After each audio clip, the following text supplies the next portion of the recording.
I'm going to make this one a little bit more general because I know this happens a lot from personal experience. You know, there's always that pressure from a publisher or from outside investors to ship and ship now. How do you handle that? How do you get them to give you the time that you need? Or on the flip side, if you realize, yeah, maybe they're right, I just need to ship this and get it out the door right now. Well, it's a bit of a cheat to answer it this way, but like one thing you can do is work with people who understand the business and are smart and are good at it. Like I've worked for publishers who just didn't understand, you know, the CEO's experience previously was in a more generic, non-entertainment related company. I didn't understand iteration, didn't understand finding the fun, trying to find a creative vision. You know, I've worked at companies where they treated every single component of the company, every single studio identically. But right now we're working with people that have been together, a group of 10 guys that have been together forever as ZeniMax. Like, you know, some of them been working together for since Daggerfall or Arena, whatever their first game was, and the Bethesda guys. And then even the ZeniMax group has been working together for a decade. And they really get it. They've made most of their success on a group of creative people having a vision and them supporting that hands off and letting those people run with it. And so one of those tricks is just like pick your partners very well, I think. The other answer to that though is one of my contacts, friends as a developer, says that unless your studio management is covered in blood once a month, they are not doing their job of protecting you. And so, you know, I've worked at studios where we bent to every single whim from the VP of marketing or the CEO, and it really thrashed the team because we were going this direction based on a very clear, consensually shared blueprint for what we were doing, like the five guys at the top of the company or whatever. We finally got on the same page and we're moving in a direction, and we think this has identity. We think it's distinct and interesting. And then this guy who doesn't share that, he's not part of that little cabal, has a completely different vision, isn't part of the day-to-day discussions, doesn't know the constraints, redirects everybody in another direction. And that's the moment where the people at the top of the company need to stand up and fight and say, you're messing with something very delicate and you're going to screw it up if you're not careful. So I just, off the top of my head, that's two answers I would give. Often as developers, you don't really have the choice of the publisher, though. So in the real, in the real situation, like you work with this publisher because he was the only one winning your game, which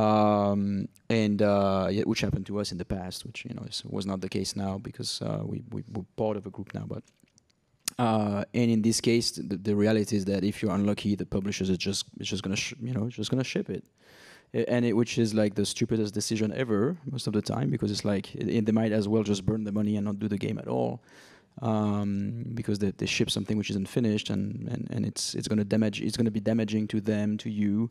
But unfortunately, other than exposing clearly what is the status of the game, and that by adding X amount of months you could actually turn that into something that makes money.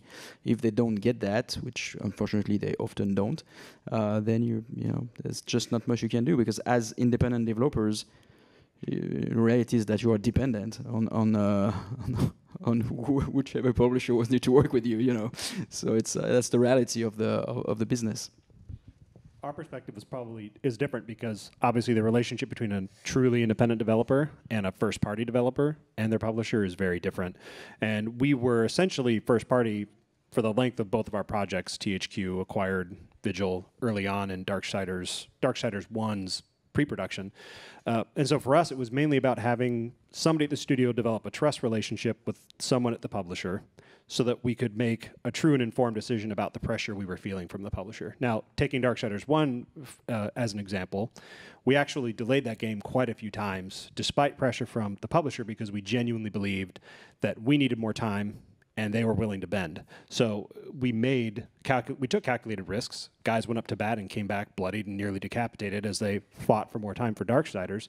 But in the end, it paid off because we shipped a game that was reviewed and sold pretty well. Darksiders 2, we got to a point where THQ said, no, you're going to ship the game now. And we go, okay, we believe you, because, money's running out, so we believe it. And when you're faced with that reality, you just buck up. People work harder. People work smarter. You cut things. You make intelligent decisions. But as long as you're willing to believe that the conclusion that's drawn between your guy at the studio and the guy he's talking to at the publisher that he trusts, you're going to work towards that end with everything you've got, and that's really what we did. So to take a little bit of the opposite side, because we're all developers on here, publishers and money guys are always going to have this gravity towards, hey, I want to stop the burn rate from hemorrhaging cash at a breakneck pace. And there's a point where that it actually stops making fiscal sense no matter how successful you are. And on the other hand, developers always want to make their baby more perfect. The most important thing to do, in my opinion, is to have real, tangible, objective information about what state your game is actually in at any given point in time. And that's one of the things that having all of that market research that we had was actually able to tell us. We went through months of beta.